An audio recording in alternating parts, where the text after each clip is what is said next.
믿습니다. 이 시간 아버지 하나님께서 저와 여러분에게 주시는 하나님의 말씀은 신약성경 로마서 제8장 29절과 30절의 말씀입니다. 신약성경 로마서 제8장 29절과 30절의 말씀입니다.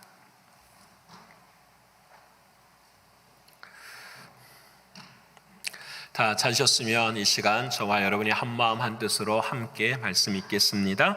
하나님이 미리 아신 자들을 또한 그 아들의 형상을 본받게 하기 위하여 미리 정하셨으니 이는 그로 많은 형제 중에서 맏아들이 되게 하려 하심이니라. 또 미리 정하신 그들을 또한 부르시고 부르신 그들을 또한 의롭다 하시고 의롭다 하신 그들을 또한 영화롭게 하셨느니라. 아멘. 오늘 한 가지 소원은 이 말씀을 읽으시면서 좀 우리가 외워지는 그런 은혜가 있었으면 좋겠어요. 그래서 우리 한 번만 더 자세하게 생각하면서 하나님의 말씀 다시 한번 읽겠습니다. 시작. 하나님이 미리 아신 자들을 또한 그 아들의 형상을 본받게 하기 위하여 미리 정하셨으니 이는 그로 많은 형제 중에서 맏아들이 되게 하려 하심이니라. 또 미리 정하신 그들을 또한 부르시고 부르신 그들을 또한 의롭다 하시고 의롭다 하신 그들을 또한 영화롭게 하셨느니라. 아멘. 오늘도 허락하신 하나님의 말씀 통해서 저와 여러분이 은혜 받을 줄을 믿습니다. 저도 은혜 받기를 소원합니다. 여러분도 은혜 받고요. 우리 옆에 분 합시다. 은혜 받으십시다. 은혜 받으십시다. 뭐니 해도 뭐가 최고죠? 제가 잘하셨어요. 뭐니 해도 하나님의 은혜가 최고입니다. 오늘은 여러분 우리가 절기로 따지면 성령 강림 주일입니다. 성령 하나님께서 강림하신 절기, 이 말씀은 구약 성경의 오순절이라고도 우리는 표현을 합니다. 그럼 오순절이 무슨 의미일까? 50일째 되는 날이라는 말입니다. 예수님께서 십자가에서 죽으시고 부활하시고 난 50일이 지난 날이 바로 오순절입니다. 그래서 이 오순절의 의미는 좀 여러 가지가 있지만 구약에서는 이스라엘 백성들이 처음으로 가나안 땅에 들어가기 전에 출애굽을 시작해서 보리를 처음으로 구졌던 때가 바로 오순절이었어요. 유월절이라는 시간, 예수 그리스도의 십자가라는 그 시간을 지나고 50일이 지나서 처음으로 보리를 추수해서 먹었던 때가 바로 이 오순절의 기간이에요. 그래서 이 말씀의 의미는 풍족함도 있고 기쁨도 있고 감사가 있어요. 그래서 성령께서 우리들의 마음에 찾아와 주셔서 우리들의 삶 가운데 주인이 되어주시는 날이 바로 성령 강림 주일이에요. 이 말씀이 좀 추상적으로 들려요. 목사님, 성령 강림 주일이 좀 그렇죠. 성령 강림 주일에 주님, 주의 성령께서 우리 안에 찾아오셨다고 하는 이 사실에 대한 증거가 우리의 삶 가운데 나뉘어져요. 그것이 무엇이냐면 바로 우리 모두가 다 그날의 성령 받은 제자들이 한마디 한 말들이 전부 다 같은 마디 같은 말을 했다라는 거예요. 이게 중요해요. 성령께서 우리 안에 오셨습니다. 내가 성령을 믿습니다. 이 모든 것들에 내 삶에서 나타나는 증거는 딱 하나예요. 같은 말, 같은 마음을 품는 거예요. 왜 그러느냐? 성령께서 내 안에 내가 그리스도인이야, 내가 성령 하나님을 알아. 이 믿음의 고백은 어떤 의미냐면은 성령께서 나의 주인이 되셨다라는 거예요. 믿으십니까? 여러분 첫 번째 옆에 분 합시다. 성령님이 나의 주인이십니다. 성령님이 나의 주인이십니다. 자, 그럼 우리 예배를 어떻게 드려야 될까요? 지금 이 시간에 성령님이 나의 주인이셔요. 사랑하는 주님께서 우리의 예배를 어떻게 기다리고 계실까? 우리의 예배를 어떻게 바라보고 계실까? 여러분 이걸 생각하는 것이 바로 성령 하나님이 나의 머리 되심, 주인 되심을 이야기하는 거예요. 오늘의 예배뿐만 아니라 내 삶의 모든 것들이 다 마찬가지예요. 근데 더욱더 이 삶에 감사한 것은 뭐냐면 성령님이 머리가 되시니까 주님의 말을 하게 된다는 거예요. 주님의 뜻 안에서 주님의 생각을 갖게 된다는 거예요. 그래서 여러분 교회는요, 그리스도인들이 모이는 교회는 늘 같은 마음, 같은 뜻을 품어야 되는 거예요. 믿으십니까? 여러분 성령님이 내 안에 임하지 않을 때는 내가 주인이었어요. 그래서 내가 늘 내가 원하는 말을 해요. 내가 주인 되는 말만 해요. 그러니까 늘 시끄럽고 어려워요. 근데 내가 진짜 예수를 믿고 난 이후부터서는 어떤 말만 하냐면 주님이 원하시는 말만 해요. 주님이 원하시는 말은 무슨 말일까요? 믿음의 말이죠. 격려하는 거죠. 할 수 있다는 거죠. 사랑한다라는 말이죠. 바로 그 말을 하나님 우리에게 원하시는 것, 이것이 바로 오순절 성령 강림이 주는 은혜예요. 사랑하는 제자들이 베드로도 마찬가지였고요, 다 쓰러지고 넘어졌었어요. 근데 오순절날 성령의 은혜를 받고 난 다음에 그들의 삶이 바뀌었어요. 어떤 부분이 바뀌었냐면은 오직 남은 날 동안 어떤 고난과 아픔 속에서도 어떤 이야기만 하냐면 주님의 말만 했다라는 거예요. 성령이 나에게 임하여서 고난이 떨쳐져 나가고 그 고난이 사라지고 모든 것이 평온하고 좋은 것만 이루어지는 그런 성령의 삶이 아니라 어떤 고난과 어떤 아픔이 그대로 와도 그들의 입술 속에서는 변하지 않는 한 가지 말만 한 거예요. 어떤 말? 믿음의 말만요. 그게 베드로의 역사고 바울의 역사고 성령님이 주인 되는 역사예요. 여러분, 오늘 저와 여러분의 신앙이 바로 이거예요. 저는 이걸 믿어요. 저와 여러분도 마치 이것을 믿고 살아가야 돼요. 그래서 여러분, 신앙은 선택이나 결단이 없어요. 내가 예수를 알면은 그때부터 시작되는 거예요. 내가 선택해야지, 내가 결단해야지, 이게 아니에요. 우리의 힘과 능력으로 주님을 주인으로 모실까, 주님을 주인으로 섬길까, 이게 안 되는 거라니까요. 주님이 진짜 찾아오면, 주님을 진짜 만나면 우리는 그 인도하심 따라서 어떻게 해요? 걸어가는 거예요. 왜? 성령님이 내 삶이 누구시니까? 주인이시니 믿으십니까? 이게 신앙이에요. 이게 안 되시는 분들은 늘 평생 그렇게 걸어가는 거예요. 내가 할까 말까, 내가 주인일까 아닐까. 여러분, 그래서 우리는 지난 주간까지 두 가지를 배웠어요. 하나님의 자녀들은 하나님의 영으로 인도함을 받는데 그 인도함 받는 우리들을 하나님은 상속자로 세우셨어요. 상속자는 은혜도 받는 상속자지만 고난도 받는 상속자예요. 근데 그 고난에 대해서 이길 수 있는 힘을 주셨어요. 생각의 힘, 소망의 힘, 인내의 힘을 주셨어요. 우리 머릿속으로 알아요. 감사합니다. 근데 그 힘이 내 삶에 어떻게 근력으로 표현되어지느냐, 우리 지난주에 배웠잖아요. 성령님을 주인으로 모시고 한 주 동안 뭐 하면서요? 탄식하며 기도하면서, 내 안에 주님이 기도하시면서, 그리고 뭘 하게 되는 거죠? 하나님을 사랑하는 자, 그 뜻대로 부르심을 입은 자들에게는 모든 것이 협력하여 뭘 이루리라? 선을 이루라. 이 믿음이 세워지는 거예요. 여러분, 이게 믿음의 근력이었어요. 저는 묻고 싶어요. 여러분, 지난주에 울면서 기도하신 적이 있으십니까? 옆에 분하고 물어보세요. 울면서 기도하신 적이 있으십니까? 울면서 기도하신 적이 있어야죠. 성령이 우리 안에서 기도하면 늘 뭐라고 하죠? 탄식하며 기도하신다. 우리가 기도하는 방법도 모르고 기도하는 내용도 모르고 무엇을 기도해야 될지도 모르는 이 연약한 인생에 대하여 탄식하며 기도하는 거예요. 여러분, 이것이 믿음의 사람들의 모습이에요. 저는 우리 신광의 모든 성도 여러분, 저와 여러분은 오늘이 저와 여러분의 마지막 예배일 수 있잖아요. 그렇죠? 오늘이 저와 여러분의 인생의 마지막 날일 수 있잖아요.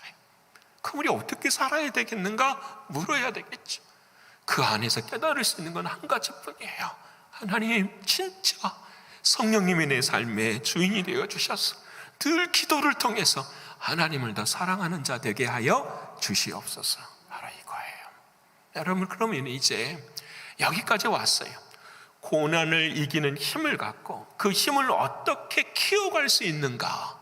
자, 우리의 삶이 그렇게 노력하고 힘썼을 때에 우리의 삶의 결과는 어떤 것인가? 고난을 이기는 결과는 도대체 무엇이어야 되는가? 여러분, 이 부분을 오늘 저와 여러분이 로마서 8장 29절과 30절의 말씀을 나누고 싶어요. 하나님의 역사는 여러분 반드시 원칙이 있으세요.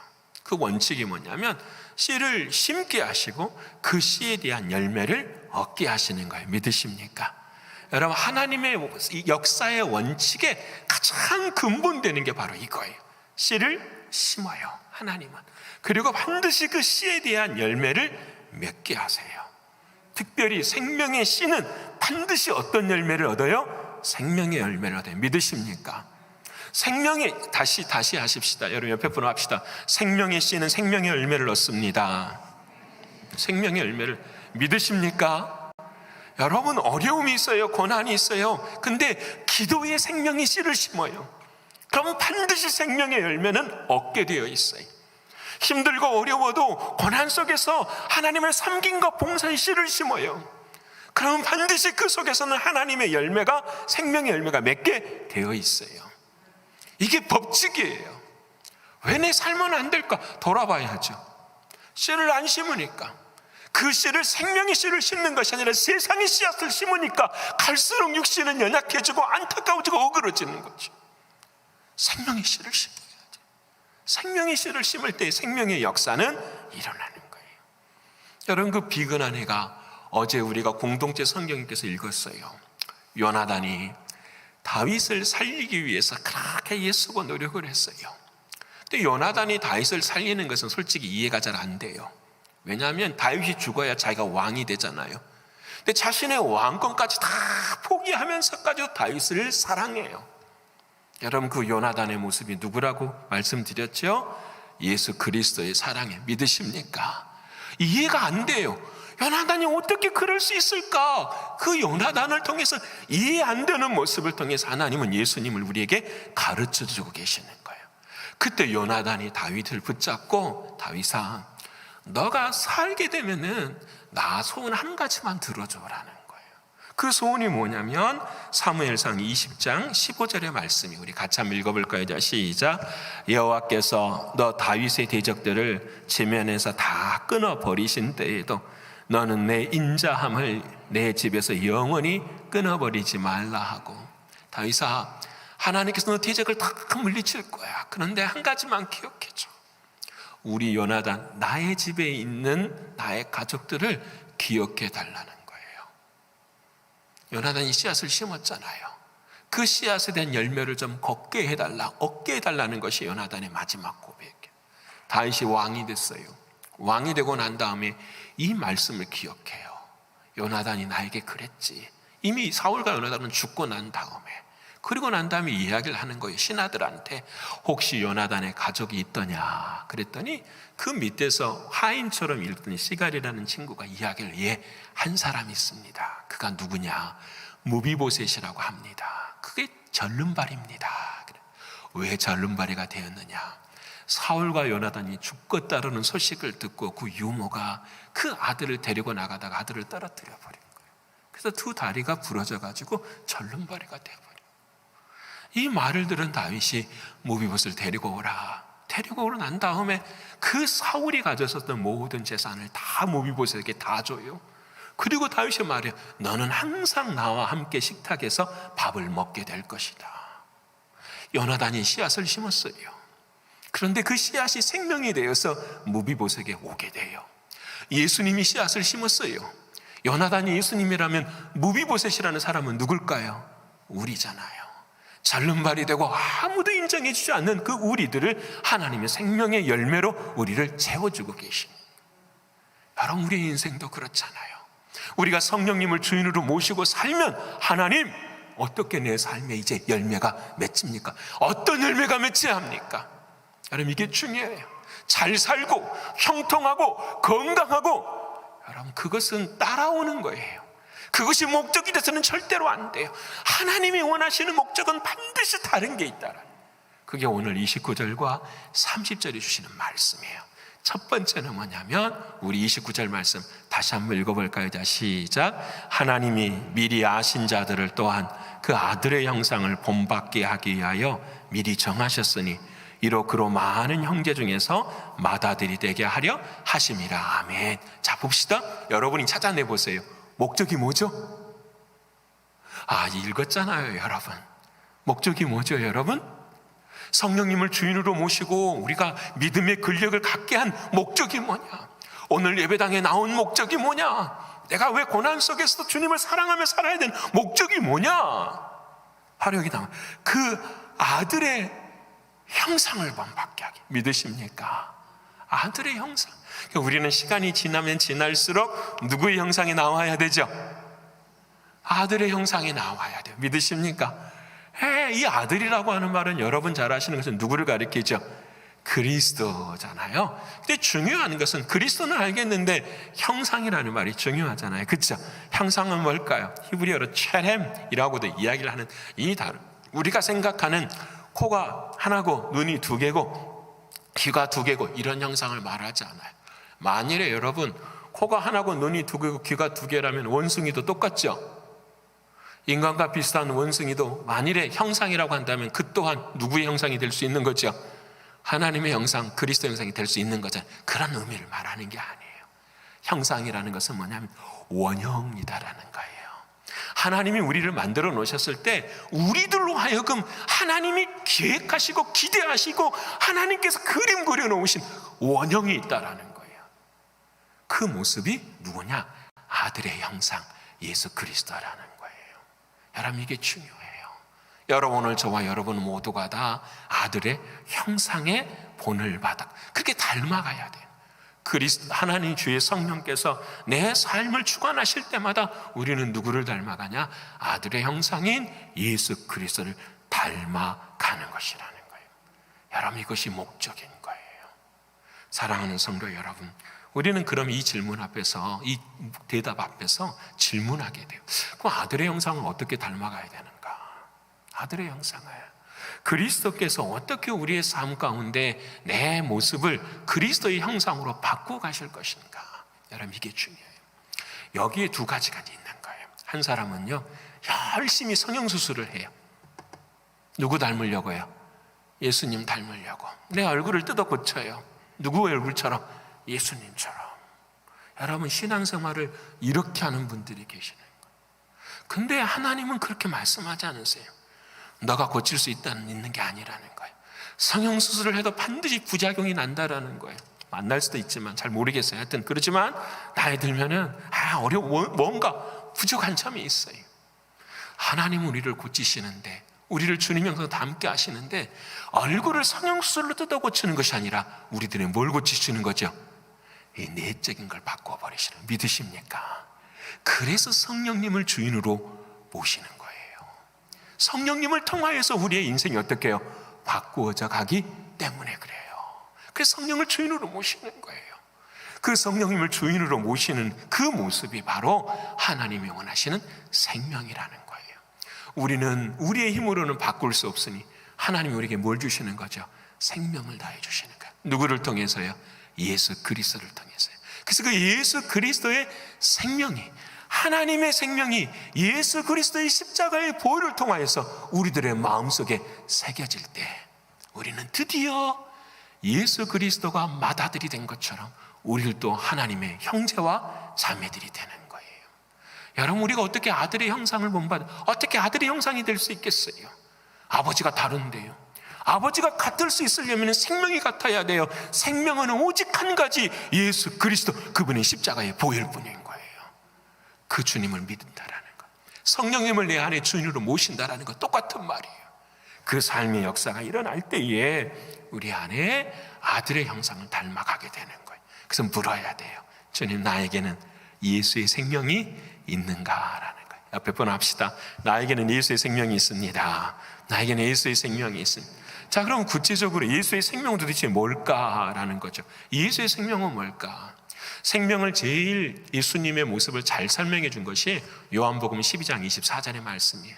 한 알의 밀이 땅에 떨어져 죽지 아니하면 한 알 그대로 있고 죽으면 많은 열매를 맺느니라. 예수님의 생명은 어떤 생명이냐면요, 죽음으로써 다시 사는 생명이에요. 믿으십니까? 여러분, 이게 중요해요. 우리가 신앙생활 할 때 주님의 생명 주세요, 주님의 생명 주세요. 여러분, 이 주님의 생명이라는 것은 반드시 예수님의 고난을 통과한 생명이에요. 죽음이 살려있는 생명이 바로 예수님의 생명이에요. 그래서 그 생명을 제가 뭐라고 말씀드렸냐면 십자가를 통과한 생명이라고 말했어요. 예수님의 생명은 십자가를 통과한 생명. 그 십자가를 통과하지 않으면 예수 그리스도의 생명을 얻을 수가 없게 되는 거예요. 여러분, 그래서 저와 여러분 사랑하는 사도 바울도 그렇게 이야기를 해요. 고린도후서 4장 10절에 그 생명을 이렇게 말합니다. 같이 읽어볼까요? 이제 시작. 우리가 항상 예수의 죽음을 몸에 짊어지는 것은 예수의 생명이 또한 우리 몸에 나타나게 하려 함이니라. 예수의 생명이 내 몸에 나타나려면 우리가 뭘 해야 된다라는 거죠? 예수의 죽음을 뭐 해야 돼요? 짊어져야 된다. 다시 말하면 예수의 죽음을 몸에 짊어진다라는 게 뭐죠? 십자가 지는 거잖아요. 십자가를 짊어질 때에 예수의 뭐가 나타난다고요? 생명이 나타나요. 믿으십니까? 여러분, 이게 우리들의 기쁨이고 감사고 능력이에요. 고난이 아무리 세도 여러분의 사도 바울이 고백하잖아요. 뭐라고 말합니까? 사방으로 우겨쌈을 당하여도 나는 뭐하지 아니하고 쌓이지 아니한다고 말해요. 우겨쌈이 없는 것이 아니라는 게 있어요. 근데 쌓이지 아니한다고 이야기해요. 답답한 일을 당하여도 어떻게 한다고요? 낙심하지 않아요. 왜? 우리는 아니까. 이 생명은 이 십자가를 통과해야만 얻는 생명이니까. 그저 주는 생명이 아니니까. 그저 얻을 수 있는 생명이 아니니까. 사도 바울은 그렇게 이야기해요. 박해를 받아도 뭐 하지 않는다? 버림바 되지 않는다라는 거예요. 다시 말하면 하나님 박해받을 수 있습니다. 하나님 답답할 수 있습니다. 하나님 엄청난 핍박에 쌓일 수 있습니다. 근데 저는 압니다. 그것이 뭡니다? 십자가입니다. 그 십자가를 통과해야만 내 안에 뭐가 일어나니까요? 생명이 일어나요. 믿으십니까? 이게 우리에게 주시는 아들의 형상이고 하나님의 형상이고 예수 그리스도가 우리에게 주시는 은혜예요. 사랑하는 여러분, 여기까지 우리가 왔다고 한다면, 자, 다시 정리합시다. 아들의 형상을 본받는 것은 내 안에 생명이 들어와야 된다. 그 생명은 누구의 생명이냐면 바로 예수의 생명인데, 그 예수의 생명은 부활만 딱 따먹는 생명이 아니라 반드시 십자가를 통과한 생명이 되어야 된다라는. 자, 그러면 그 십자가를 통과한 그 생명은 내 안에서 어떤 결과를 이루어 주시는가? 딱 한 가지. 하나님을 사랑하는 자가 되는 거예요. 그 뜻대로 부르심을 입은 자들에게는 모든 것이 합력하여 이루어지는 것처럼 주님의 생명은 그 어떤 상황 속에서도 누구를 사랑하게 하는 거죠? 하나님을 사랑. 그래서 율법이 이루어져요. 온 마음과 온 뜻과 온 정성을 다하여 주 너의 하나님을 뭐하라? 사랑하라. 아파도 주님 사랑하시기를 축원합니다. 고난 속에 있어도 주님 사랑하시기를 축원합니다. 그 십자가 내 삶 가운데 있어도 주님이 가르쳐 주시고 원하시는 것은 주님 사랑하는 것입니다. 여러분, 우리의 인생의 마지막 날 주님이 주님 앞에 우리가 섰을 때에 딱 한 가지 아닐까요? 너가 나를 사랑했느냐라는 거예요. 그럼 뭐라고 대답하실래요, 여러분? 주님 사랑했습니다. 우리 마지막 고백해. 주님 사랑했습니다. 우리 유언이 이런 유언이었으면 좋겠어요. 주님 참 사랑했습니다. 힘들고 어려웠어도 그 주님이 주신 생명 때문에 주님 참 사랑했습니다. 이거 하나. 여러분, 이것이 아들의 형상을 닮아가는 거예요. 그 사랑하는 주님도 십자가 짊어지면서 끝까지 누구만 사랑하죠? 아버지만 사랑하잖아요. 아버지를 원망할 수도 있고 아버지를 부인할 수도 있어요. 얼마나 고난이 있으면. 근데 그 예수님은 끝까지 누구를 붙들죠? 아버지요, 나의 영혼을 뭐해 주옵소서, 받아주시옵소서. 이 사랑이에요. 여러분, 우리의 신앙은 바로 여기 있는 거예요. 어찌됐든지 상관없어요. 무엇이든지 상관없어요. 우리는 오직 한 가지, 어느 상황 어느 형편에도 누구만 사랑하면 되죠? 주님만 사랑합니다. 옆에 분 합시다. 주님만 사랑합니다. 주님만 사랑합니다. 믿으십니까? 주님만. 그랬더니 옆에 분하고 바라보면서 에이, 아내와 남편은 사랑하지 말라는 것 봐. 주님만 사랑. 그게 아니에요. 주님 사랑하는 자는 누구를 사랑하게 돼 있죠? 옆에 사람을 사랑하게 돼 있어요. 그건 당연한 거예요. 자, 여기까지 이제 오늘 절반을 왔어요. 다시 설명합니다. 성령님을 내 머리에 주인으로 모십시다. 여러분, 이것은 구원이에요. 그건 구원이에요. 여러분, 내가 교회 안에 와서 난 예수님을 믿어요, 수없이 많은 말 많이 할 수 있어요. 근데 여러분, 삶들은 나가서 사는 걸 보면은 엉망진창인 삶이 너무 많아요. 여러분, 그게 아니에요. 구원은, 진짜 구원은 예수 그리스도 보내주신 성령님을 내 삶의 주인으로 모신, 그분이 하신 말씀대로 삶을 살아가는 거예요. 근데 그 생명이 무엇이냐면 예수 그리스도의 생명이에요. 그 생명을 내가 어떻게 해요? 품고 살아가는 거예요. 그 생명은 무엇으로 나와요? 십자가를 통과한 사랑으로 나온다라는 거예요. 그래서 결론은 사랑이 되는 거예요. 자, 그러면 구체적으로 이 과정이 내 삶 가운데 어떻게 이루어지느냐, 이거예요. 이것을 구원의 서정이라고 이야기해요. 참 어려워요. 서정이라는 말이 뭐냐면은 어떤 것이 있는데 그 어떤 것이 내 삶의, 현실의 내 삶에 차례차례 질서를 따라 이루어지는 것을 뭐라고 한다고요? 서정이라고 이야기해요. 그래서 이 30절에 나온 이 구원의 서정의 모습은 여러분 두 가지가 생각해야 돼요. 하나는 우리 모두가 다 경험해야 되는 거예요. 또 한 가지는 이 경험 속에서 하나라도 빠지면 된다, 안 된다? 안 된다라는 거예요. 이걸 아셔야 돼요. 그래서 오늘 이것을 여러분, 저와 여러분이 외우셔야 돼요. 여러분 30절 말씀 한번 다시 한번 읽어볼까요? 자, 시작. 또 미리 정하신 그들을 부르시고 부르신 그들을 의롭다 하시고 의롭다 하신 그들을 영원하게 하셨느니라. 첫 번째는 뭐예요? 부르시고 말고요. 첫 번째는 미리 정하시고, 두 번째는 정한 사람들을 불러주시고 불러주신 사람들을 의롭다 하시고 의롭다 하시는 사람들을 영원하다. 옆에 분하고 한번 해봅시다. 시작. 미리 정하신 그들을 미리 정하시고, 그 다음에 뭐예요?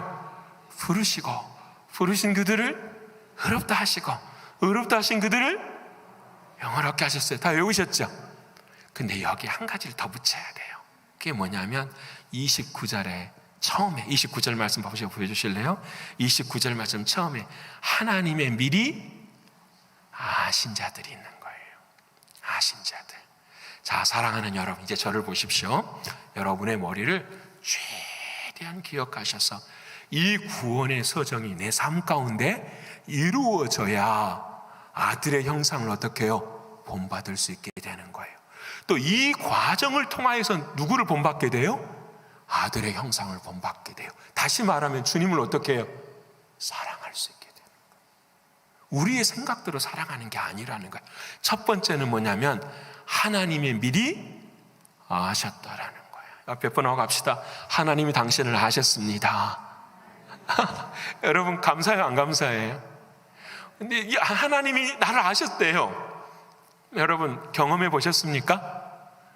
주님이 내가 주님을 처음 만날 때에 이 사실을 깨닫게 돼요. 와, 왜 그러냐면 나의 힘으로는 알 수 없는데 하나님이 어떻게 해요? 알게 해 주셨기 때문에 하나님이 나를 뭐 하시는구나, 알고 계시는구나 라는 걸 알 수가 있어요. 믿으십니까? 여러분께서 하나님이 아셨다라는 말은 우리가 여러분 정말 중요합니다. 우리가 하나님 아시다 말하는 두려움 이야기가 아니에요. 고통스러운 막 압박을 주는 그런 말이 아니에요. 하나님이 나를 사랑하셨어. 창세 전부터서 나를, 에베소 1장에 나온 말처럼 나를 뭐 하셨어? 아셨어. 여러분 이해되십니까? 그래서 성경을 보면은요, 예수님이 전부 다 어떻게 해요? 예수님이 이 땅에 오셔가지고 아는 사람들만 찾아가세요. 믿으십니까?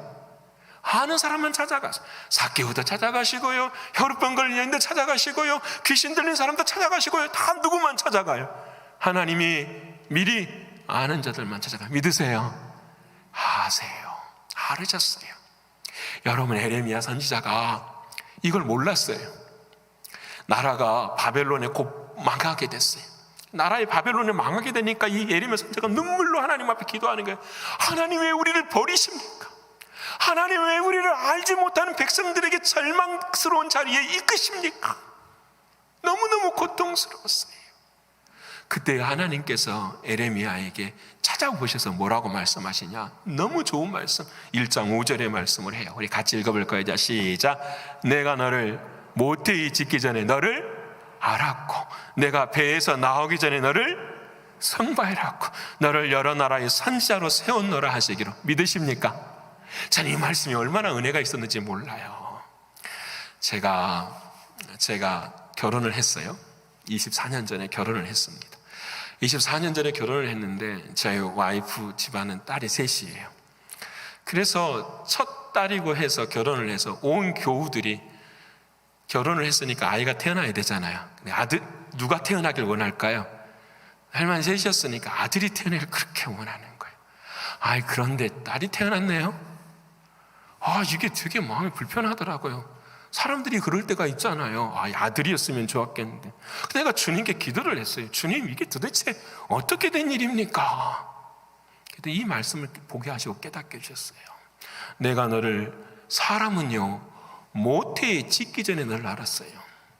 우리가 결혼하기 전에 어떻게 한 거죠? 하나님은 다 알았어요. 믿으십니까? 어떻게 하면 아들을 낳아, 어떻게 하면 딸을 낳아, 전부 다 거짓말이에요. 믿으십니까? 이해되시죠? 내가 너를 모태에 짓기 전에, 부모가 서로 아내와 남편을 만나기 전에 너를 알았어. 그리고 너가 배에서 나오기 전에 너를 뭐 해라 했다? 성별했대요. 여자와 남자. 그리고 너를 거룩한 사람으로 어떻게 해요? 인쳐주셨다는 거예요. 그리고 너를 여러 나라의 뭐로? 선자로 세운 나라, 사명까지 주시는 하나님이세요. 사랑하는 성도 여러분, 저와 여러분은 하나님이 아시는 분이세요. 믿으십니까? 그래서 얼굴을 성형수술할 필요가 있어요, 없어요? 없어요. 하나님이 나에게 가장 좋은 모습으로 만들어줘요. 믿으십니까? 믿음이 없으니까 자신감이 없는 거죠. 믿음이에요. 하나님이 나를 이 믿음만 가지면은요, 세상을 향하여 어떻게 살아갈까요? 당당하죠. 하나님, 내 인생이 왜 이렇습니까가 아니에요. 내가 너를 짓기 전에 알았어. 내가 너를 엄마 배에서 나오기 전에 너를 구별하였어. 내가 너를 하나님의 사람으로 모아서 세웠어. 이것이 우리에게 주시는 하나님의 미리 아신다는 하나님의 말씀이 되는 거예요.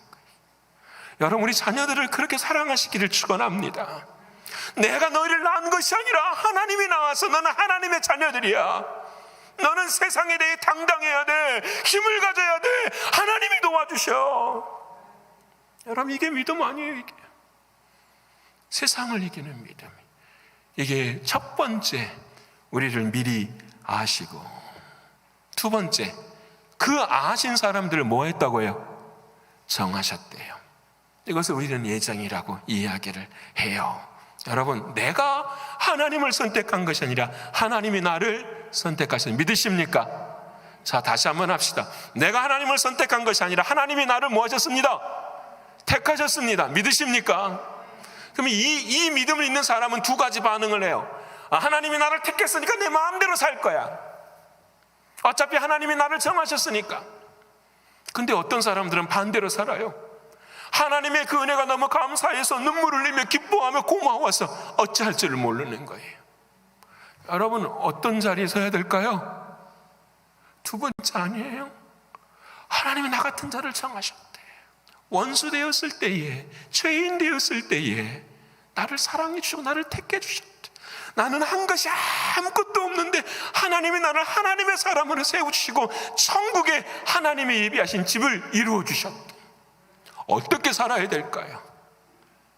여러분, 그래도 제가 말하는 거예요. 여러분, 뭐 하세요 이런 말을 하기가 싫어요. 예수 만난 사람은 하게 되어 있으니까요. 진짜 예수 만난 사람은 사랑하게 되어 있으니까요. 그게 당연한 거니까. 왜? 내 안에 예수의 생명이 사니까. 이게 더 너무너무 당연한, 훈련이 되지 못해서 그럴 뿐이에요. 근데 우리들의 그 마음은 끌 수가 없어요. 어떤 것도 끌 수가 없어요. 이게 하나님이 미리 정하신 사람들의 특징이에요. 자, 하나님이 아셨고 하나님이 정하셨어요. 그럼 하나님이 정한 사람들 어떻게 할까요? 이제 깨끗하게 씻어주셔야죠. 그것을 하나님이 뭐 하셨다? 의롭다 하셨다고 말하는 거예요. 누구의 피로요? 예수님의 피로. 하나님, 거지된 우리들을 하나님의 왕자로 세우셨어요. 거지된 자가 왕궁으로 들어가면 뭐부터 먼저 해야 돼요? 옷부터 벗고 목욕부터 먼저 해야죠. 사랑하는 주님, 우리를 그렇게 주님의 십자가의 생명으로 우리를 씻어 주셨어요. 이게 의로우심이에요. 여러분, 저와 여러분은 의로운 사람들이에요. 믿으십니까? 행위가 아니라 예수 그리스도의 피로. 그래서 그 사실을 믿는 자는 전부 다 하나님이 뭐라고 하신 거죠? 의로운 자라 칭해 주신 거예요. 그래서 우리 이 믿음으로 살아가요. 자, 의로운 자를 하나님은 그 다음에 뭐 하신다고 하시죠? 영화롭게 하십니다. 말씀하세요. 영화로 영화롭다라는 말은 우리가 죽어서 마지막에 뭐가 되는 거죠? 영광의 자리에 서는 것. 믿으십니까, 여러분? 예, 사랑하는 여러분, 우리가 하나님의 자녀가 되어서 우리의 마지막 날, 저는 이 장면이 늘 감사해요. 우리들의 몸은 암도 걸리고 상처도 많고 흉터도 있어서 우리들의 몸은 뭐랄까 보잘것없는 몸이에요. 근데 하나님이 고린도전서 15장에 16장에 이런 말씀을 하셨어요. 뭐라고 말하냐면 육의 몸으로 심고 신령한 몸으로 산다 그랬어요.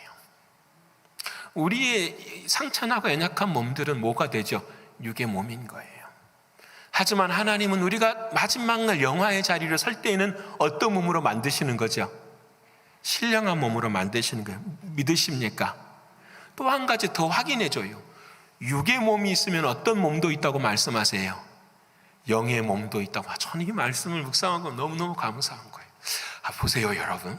내가 여기 있는데, 육의 몸은 여기 있는데, 나 영의 몸은 어디 있는 거죠? 하나님 나라에 있는 거죠. 나의 영의 몸은 하나님의 나라에. 영만 있는 것이 아니라 영의 몸도, 육의 몸이 있다고 한다면 무엇도 있다? 영의 몸도 있는 거예요. 그래서 마지막 날 우리는 우리의 모습이 어떠하든지 간에 하나님은 거룩한 옷으로 우리를 어떻게 해요? 입혀주시는 거예요. 믿으십니까? 이게 영화거든요. 오늘 저와 여러분에게 하나님은 이 말씀을 하고 계시는 거예요. 사랑하는 사람들아, 아들의 형상을 닮아가는데 하나님이 이 과정을 만들어 주셨단다. 이 과정 하나하나를 내 삶 가운데 어떻게 해요? 경험하는 거예요. 무엇을 하든지가 하나님이 나를 아셨대, 하나님이 나를 정하셨대, 하나님이 나를 의롭게 하셨대, 하나님이 나를 부르셨대, 하나님이 나를 의롭게 하셨대, 하나님이 나를 영화롭게 하셨대. 사랑하는 여러분, 하나님이 저와 여러분을 부르신 걸 믿으십니까? 옆에 분 합시다. 하나님 불러주셨습니다. 하나님 불러주셨으니까 이 자리에 온 것도 믿으시죠? 여러분, 하나님 불러주셨다니까요. 이 말씀을 믿으면 어느 삶의 자리 속에서 감사해요. 왜? 하나님이 불러주신 그곳에는 하나님의 뜻이 있어요, 없어요? 있으니까 믿으시죠? 하나님의 뜻이 있어요. 여러분, 이 말씀이 욥기 23장 13절과 14절에 저와 여러분에게 주셔요. 우리 같이 한번 읽어볼까요? 자, 시작. 그는 뜻이 일정하시니 누가 능히 돌이키랴. 그의 마음에 하고자 하시는 것이면 그것을 행하시나니 그런즉 내게 작정하신 것을 이루실 것이라. 이런 일이 그에게 많이 있느니라. 아멘. 내가 행하는 모든 것들은 누가 작정하신 거죠? 하나님이 믿으십니까? 하나님이 불러주신 그 모든 길 가운데는 하나님의 역사하시고 일하시는 모든 뜻들이 우리의 삶 가운데 존재한다라는 거예요. 그 일이 많다라는 거예요. 그 결론이 뭐냐? 욥이 이 말씀을 하기 전에 그 결론의 답을 주시는 거예요. 나의 가는 길을 오직 그가 아시나니 그가 나를 단련하신 후에는 내가 모처럼 나오리라. 순금같이 나오리라. 우리의 몸은 변해서 뭐가 된다고요? 순금이 돼요. 순금보다 더 좋으신 누가 되는 거죠? 예수 그리스도 아들의 형상을 닮아가는 거예요. 그 아들의 형상이 무엇이냐? 순금처럼 흠이 없어, 순금처럼 더러움이 없어요. 누구를 사랑하는데요? 하나님을 사랑하는데. 그래서 죽음이 우리에게는 복이에요. 이 육신 때문에 죽잖아요. 죄 때문에 죽잖아요. 우리는 육신을 갖고 있는 이 죄 때문에 하나님을 온전히 사랑할 수가 없어요. 근데 우리가 마지막 죽는 이때에 육신의 모든 것을 다 내려놓고 그 영으로 누구를 사랑하게 되는 거죠? 하나님을 사랑하게 되는. 이것이 우리들이 천국 들어가는 길인 것을 성경은 우리에게 말씀해 주고 계십니다. 사랑하는 성도 여러분, 이 5가지의 과정은 끊어지질 않아요. 그래서 신학자들은 이걸 뭐라고 말하냐면은 황금으로 된 연결고리라, 다시 말하면 황금으로 된 반지라고 이야기를 하는 거예요. 여러분, 우리가 결혼할 때 뭐 끼죠? 반지를 끼잖아요. 반지의 의미가 뭘까요, 여러분? 반지의 의미는 끊어지지 않는다라는 거예요. 둘로 나눌 수 없다라는 거예요. 영원히 하나라는 사실을 가르쳐 주시는 거예요. 오늘 우리에게 주시는 마지막 결론이 바로 그것이에요. 이 모든 것들은 우리의 인생 가운데 절대로 끊어질 수 있다 없다? 없다라는 거예요. 그래서 마지막에 여러분 성경을 보면은요, 전부 다 과거예요. called, justified, glorified. 전부 다 과거. 이렇게 마지막 천국의 영화로운 것까지도 이미 이루어졌다, 안 이루어졌다? 이루어졌어요. 내가 잘하면 천국 가는 것이 아니라 이미 하나님의 계획 속에 어떻게 해요? glorified, 이루어졌습니다. 영화됐습니다. 이 믿는 믿음으로 걸어가는 걸 우리에게 말씀해 주시는 거예요. 끊어지지 않아요. 하나님의 사랑은 끊어지지 않아요. 매일매일 하나님이 나를 아시고, 하나님이 나를 정하시고, 하나님이 나를 부르시고, 하나님이 나를 의롭게 하시고, 하나님이 나를 뭐하게 하셨습니다? 영원롭게 하셨습니다 하면서 오늘의 삶을 걸어가는 것, 이것이 아들의 형상을 닮아가는 거예요.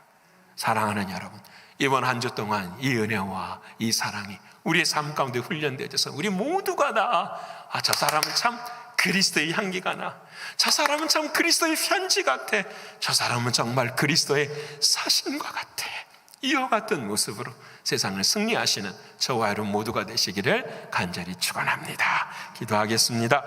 고마우신 아버지 하나님, 감사합니다. 오늘 아버지 하나님, 성령님을 내 삶의 주인으로 모실 때에 우리의 삶 가운데 어떤 결과가 나는가를 배웠습니다. 아버지 하나님, 아들의 형상이 내 삶 속에서 잉태되어지고 아들의 형상을 닮아가고 결국은 그리스도 예수의 모습으로 자라는 것을 주께서 우리에게 가르쳐 주셨습니다. 아버지 하나님, 그 십자가의 사랑을 품게 하시고 끝까지 주님을 사랑하는 자로 살 수 있는 우리 모두가 되게 하여 주시옵소서. 이를 위해서 하나님께서 아시고, 하나님께서 미리 정하시고, 하나님께서 우리를 불러주시고, 하나님께서 우리를 그의 피로 의롭다 하시고, 하나님께서 우리를 영화롭게 해 주셨습니다. 이 영원한 사랑이 끊어지지 않는 것을 믿사오니 끝까지 사랑하는 주님을 붙들고 나아가는 우리 모두가 되게 하여 주시옵소서. 믿고 감사 올려드리며 사랑이 많으신 예수님의 이름으로 기도합니다. 아멘. 오늘 마지막 찬송